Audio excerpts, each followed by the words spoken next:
ಸಾಂಸ್ಕೃತಿಕ ನಗರಿ ಮೈಸೂರಿನಲ್ಲಿ ನಾಡ ಹಬ್ಬ ದಸರಾ ಸಂಭ್ರಮ ಕಳೆಗಟ್ಟಿದೆ. ದಸರಾ ಅಂಗವಾಗಿ ವಿವಿಧ ರೀತಿಯ ಕಾರ್ಯಕ್ರಮಗಳನ್ನು ಆಯೋಜಿಸಲಾಗಿದ್ದು, ಅದರಂತೆ ಭಾರತೀಯ ವಾಯುಪಡೆಯ ಸಾರಂಗ ತಂಡದಿಂದ ವೈಮಾನಿಕ ಪ್ರದರ್ಶನ ಆಯೋಜಿಸಲಾಗಿದೆ.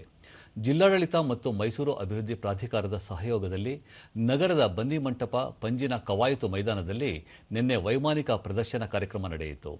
ಈ ಸಂದರ್ಭದಲ್ಲಿ ಜಿಲ್ಲಾ ಉಸ್ತುವಾರಿ ಸಚಿವ ಎಚ್.ಸಿ. ಮಹದೇವಪ್ಪ, ಸಚಿವ ಕೆ. ವೆಂಕಟೇಶ್, ಶಾಸಕ ತನ್ವೀರ್ ಸೇಠ್, ಡಿ. ರವಿಶಂಕರ್, ವಿಧಾನ ಪರಿಷತ್ ಸದಸ್ಯ ವಿವೇಕಾನಂದ, ಕೆ. ಶಿವಕುಮಾರ್, ಜಿಲ್ಲಾಧಿಕಾರಿ ಜಿ. ಲಕ್ಷ್ಮೀಕಾಂತ ರೆಡ್ಡಿ, ನಗರ ಪೊಲೀಸ್ ಆಯುಕ್ತ ಸೀಮಾ ಲಾಟ್ಕರ್ ಸೇರಿದಂತೆ ಮತ್ತಿತರರು ಉಪಸ್ಥಿತರಿದ್ದರು.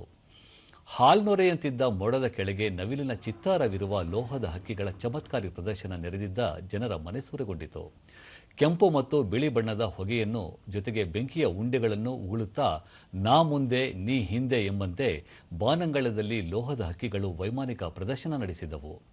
ವೈಮಾನಿಕ ಹಾರಾಟದಲ್ಲಿ dolphin sleep, Sarang split, heart formation, divine glass, double arrow cross ಸೇರಿದಂತೆ ಒಟ್ಟು 16 ರೀತಿಯ ಮಾದರಿಗಳನ್ನು ವೈಮಾನಿಕ ಪ್ರದರ್ಶನದಲ್ಲಿ ಪ್ರದರ್ಶಿಸಲಾಯಿತು.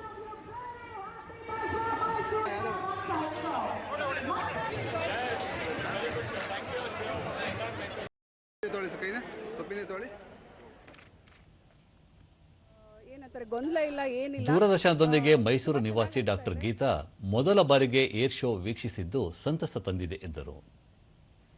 ಪೈಲಟ್ ಆಗಬೇಕು ಅನ್ನೋ ಅವರಿಗೆ ಆಸೆ ಬರಬೇಕು. ಮತ್ತು ಪ್ರತಿ ಎಷ್ಟು ಜನ ಇದ್ದಾರಲ್ಲ, ನಮ್ಮ ಬರೀ ಮೈಸೂರದವರಲ್ಲ, ಬೇರೆ ಸ್ಟೇಟ್ಗಳಿಂದನೂ ಬಂದು ನಮ್ಮ ನಾಡ ಹಬ್ಬ ಹೇಗಾಗತ್ತೆ ಅನ್ನೋದನ್ನು ಅವರು ನೋಡಬೇಕು, ಖುಷಿ ಪಡಬೇಕು. ಸ್ಥಳೀಯರಾದ ಸುಪ್ರಿಯಾ, ದಸರಾಗೆ ಏರ್ ಶೋ ಮತ್ತಷ್ಟು ಮೆರುಗು ನೀಡಿದೆ ಎಂದು ತಿಳಿಸಿದರು. ಕ್ರೌಡು ಹೇಳೋಕ್ಕಾಗಲ್ಲ ಸರ್, ಇದು ನಾಡ ಹಬ್ಬ ಅಂದರೆ ಹೇಳೋಕ್ಕೆ ಆಗಲ್ಲ. ಒಂಥರ ಜನ ನಿಮಗೆ ನೋಡೋಕ್ಕೆ ಆಗಲ್ಲ, ಎಲ್ಲಿ ಇರ್ತೀರಾ ಎಲ್ಲಿ ಅಂತ. ಆಲ್ಮೋಸ್ಟ್ ಲ್ಯಾಕ್ಸ್ ಟುಗೆದರ್ ಪೀಪಲ್ ಎಲ್ಲ ಸೇರಿರ್ತಾರೆ. ಸೊ ಚೆನ್ನಾಗಿರುತ್ತೆ.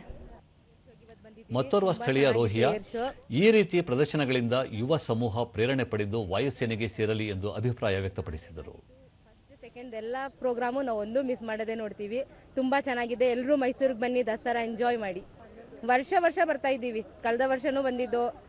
ಯಾವಾಗ ನಡೆಯುತ್ತೆ ಏರ್ ಶೋ ಎಲ್ಲ ಪ್ರೋಗ್ರಾಮ್ಗೂ ಒಂದು ಮಿಸ್ ಮಾಡದೆ ಬರ್ತೀವಿ ನಾವು.